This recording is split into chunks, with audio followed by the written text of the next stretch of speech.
வடக்கு கிழக்கில் இடம்பெற்றது போர் இல்லை, அடித்து கூறும் சவேந்திர சில்வா. பிரச்சினைகள் தீர்க்கப்படாவிட்டால் அரசாங்கத்திற்கு விடுக்கப்பட்டுள்ள எச்சரிக்கை. தமிழ் அரசியல்வாதிகளுக்குள் ராஜபக்சர்கள் கவலை தெரிவித்துள்ள பிமல் ரத்நாயக்க. இலங்கை மக்களுக்கு அவசர எச்சரிக்கை.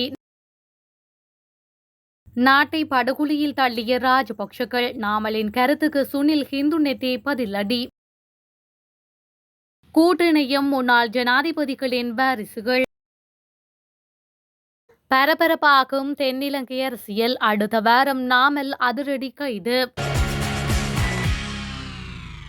வடக்கு கிழக்கில் இடம்பெற்ற இறுதிப் போர் உண்மையில் போர் அல்ல, விடுதலை புலிகளின் பிடியில் சிக்கியிருந்த மக்களையும் இடங்களையும் மீட்கும் மனிதாபிமான நடவடிக்கை என முன்னாள் ராணுவ தளபதி சவேந்திர சில்வா தெரிவித்துள்ளார். இதுகுறித்து அவர் மேலும் தெரிவிக்கையில், இலங்கை ராணுவம் விடுதலை புலிகளுடன் இறுதியாக நடத்திய சண்டை போர் அல்ல, அது மனிதாபிமான நடவடிக்கையாகும்.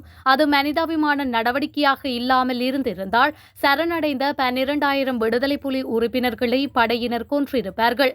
காயமடைந்த விடுதலை புலிகளுக்கு கூட வைத்தியம் செய்தோம், அவர்களுக்கு உணவளித்தோம். விடுதலை புலிகளின் பிடியில் சிக்கியிருந்த மக்களை, இடங்களை மீட்டு முழு நாட்டுக்கும் மக்களுக்கும் சுதந்திரம் பெற்றுக் கொடுக்கும் நடவடிக்கையே அதுவாகும்.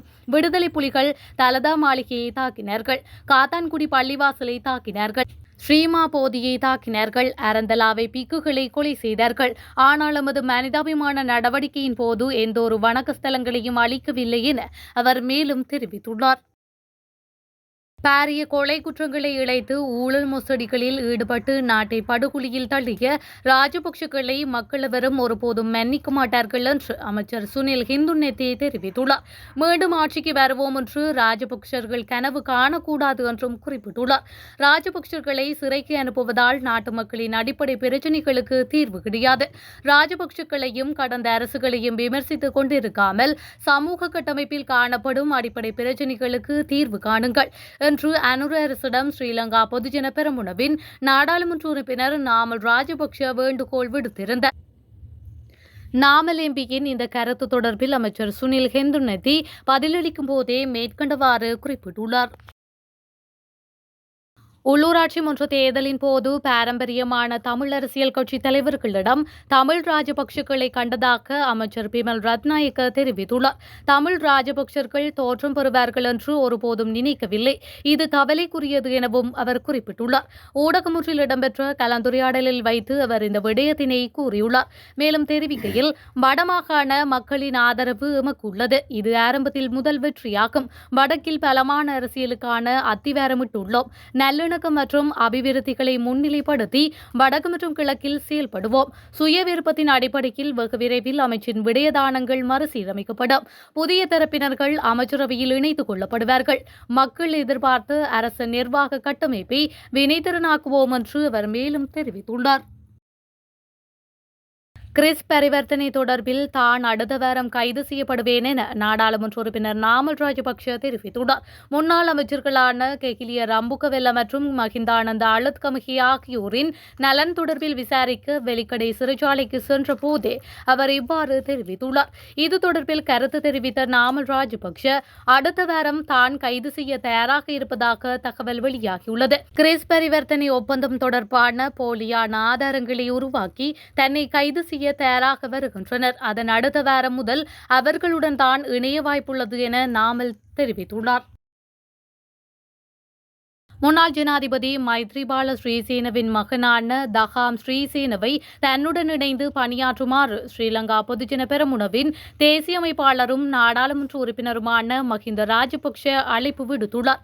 எதிர்கால அரசியல் நடவடிக்கைகளில் தன்னுடன் இணைந்து பணியாற்றுமாறு தகாம் ஸ்ரீசேனவை நாமல் ராஜபக்ஷ அழைத்துள்ளார்.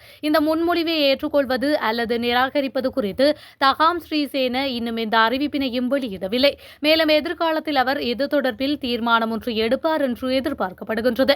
இதேவேளை அண்மையில் பத்திரமுல்லையில் போர் வீரர்கள் நினைவு சின்னத்திற்கு முன்னால் நடைபெற்ற போர் வீரர்களுக்கு மரியாதை செலுத்தும் நிகழ்வில் நாமல் ராஜபக்ஷ மற்றும் தகாம் ஸ்ரீசேன ஆகியோர் இணைந்து கலந்து கொண்டிருந்தமையும் குறிப்பிடத்தக்கது.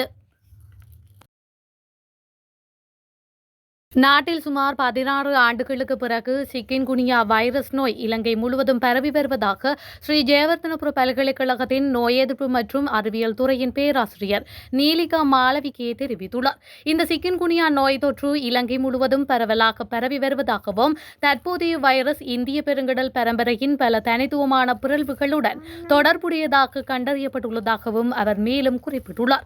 தற்போது வேகமாக பரவி வரும் இந்த நோய் தொற்று தொடர்பில் நாட்டின் சுகாதார துறை மற்றும் ஸ்ரீ ஜெயவர்தனபுர பல்கலைக்கழகத்தின் நோய் எதிர்ப்பு மற்றும் உயிரியல் ஆராய்ச்சி பிரிவினர் ஆய்வுகளை மேற்கொண்டு வருவதாகவும் தெரிவிக்கப்படுகின்றது. 16 ஆண்டுகளுக்கு பிறகு கடந்த ஆண்டு இறுதியிலிருந்து இலங்கையில் சிக்கின்குனியாவின் தொற்று நோய் பரவி வருவதாக பேராசிரியர் நீலிகா மாளவிகே குறிப்பிட்டுள்ளார். நாட்டில் தற்போது பரவி வரும் சிக்கின்குனியா திரிபு தனித்துவமான பிறழ்வை காட்டுகின்றது என்றும் கட்டமைப்பு அல்லாத மேலும் பிறழ்வுகள் கண்டறியப்பட்டுள்ளன என்றும் பேராசிரியர் மேலும் சுட்டிக்காட்டியுள்ளார். தங்கள் சேவையில் எழுந்துள்ள பிரச்சினைகளுக்கு அரசாங்கம் தீர்வுகளை வழங்க தவறியதால் நிறைவுகாண் மருத்துவ தொழில் வல்லுநர் ஒன்றியம் தொழிற்சங்க நடவடிக்கையை மேற்கொள்ள தீர்மானித்துள்ளது. அதன்படி நாளை தனது பிரச்சினைகள் தீர்க்கப்படாவிட்டால் நாளை மறுநாள் காலை 8 மணிக்கு தொழில்துறை நடவடிக்கைகளை தொடங்குவதாக ஒன்றியம் தெரிவித்துள்ளது. நிறைவுகாண் மருத்துவ சேவையில் எழுந்துள்ள பிரச்சினைகளை தீர்ப்பதற்காக சுகாதார அமைச்சர் நலிந்த ஜெயதிசவுடன் பலமுறை பேச்சுவார்த்தைகள் நடத்தப்பட்ட போதிலும் அவை அனைத்தையும் தோல்வி அடைந்துள்ளதாக ஒன்றியம் குறிப்பிட்டுள்ளது. அரசு பல்கலைக்கழகங்களில் பட்டம் பெற்ற மாணவர்களை சுகாதார தொழில்களில் பணியமர்த்தாதது மற்றும் தற்போதுள்ள வெற்றிடங்கள் தீர்மானங்களை வழங்க தவறியது உள்ளிட்ட பல பிரச்சினைகளின் அடிப்படையில் இந்த தொழிற்சங்க நடவடிக்கை தொடங்க முடிவு செய்யப்பட்டுள்ளதாக கூறப்படுகின்றது. ஸ்ரீலங்கா அரசின் கண்டனத்தை தொடர்ந்து கனடாவில் மீண்டும் ஒரு நினைவு தூபிக்கான அங்கீகாரம் வழங்கப்பட்டுள்ளது. தொடர்ந்தும் இலங்கை அரசு இன அழிப்பை நிராகரித்து வருவதும் அதனை கனடா போன்ற நாடுகள் ஊக்குவிக்கக்கூடாது என்றும் அரசு உயர்முகங்கள் கோரி வரும் நிலையில் டொரண்டோவின் ஈழத்தமிழர்கள் அதிகம் வாழும் ஸ்காப்ரோ நகரில் தூபி அமைப்பதற்கான அங்கீகாரம் வழங்கப்பட்டுள்ளது. இந்த நிலையில் குறித்த தூபி அமைப்பது தொடர்பில் நம்மவர்கள் பல்வேறு கருத்துக்களை கொண்டுள்ள நிலையில் விடுதலை வேண்டி பயணிக்கும் ஒரு இனமாக ஈழத்தமிழர்கள் எப்படி சிந்திக்க வேண்டும் என்று கனடா அரசு மேலும் தெரிவித்துள்ளது.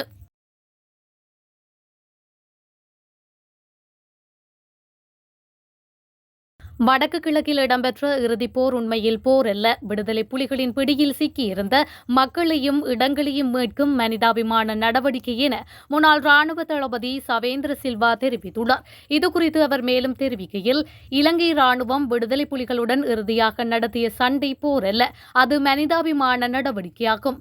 அது மனிதாபிமான நடவடிக்கையாக இல்லாமல் இருந்திருந்தால் சரணடைந்த 12,000 விடுதலை புலி உறுப்பினர்களை படையினர் கொன்றிருப்பார்கள்.